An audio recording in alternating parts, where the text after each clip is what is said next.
Right now, the state agency overseeing wildlife is under fire for not responding to volunteers who want to help injured animals. It's a story you'll only see here on Way 31. Way 31's Matt Kroschel is looking into the issue for us and why a group is now demanding changes to how the state's wildlife rehab program is managed.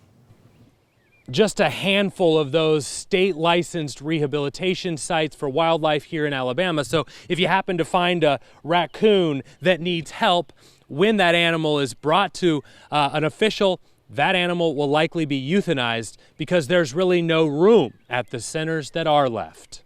People are ignored, they're not responded to. Michael Sheehan serves as the president of the Alabama Wildlife Rehabilitation and Conservation Society, the group forming out of desperation, launching a public campaign to force the Alabama Department of Conservation Division of Wildlife and Freshwater Fisheries to make changes to the way they manage the state's volunteer wildlife rehab programs.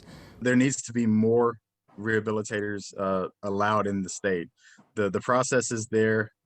Streamline the process, make it where people can access the application, they can submit the application. Right now, the nonprofit asking for a meeting with the state wildlife managers to establish some new criteria for non-releasable wildlife, providing another option to the current euthanasia protocols in place.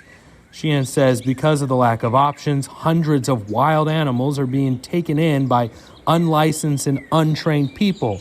He calls it the underground rehab movement. Because when people find them and they can't find a rehabilitator to take them, then, people are not cruel. They're going to try to help the animal.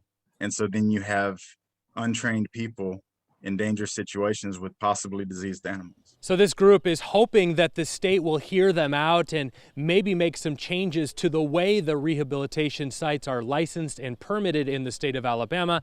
They would also like to see more educational focused approach to the way we deal with wildlife in the state. Again, that meeting later on this week. Reporting in Huntsville, Matt Kroschel, Way 31 News. The Division of Wildlife and Freshwater Fisheries told us no one is available for an interview this week, but directed us to the state website's frequently asked questions section. We are providing a link to that for you when you open this story on our website, waytv.com.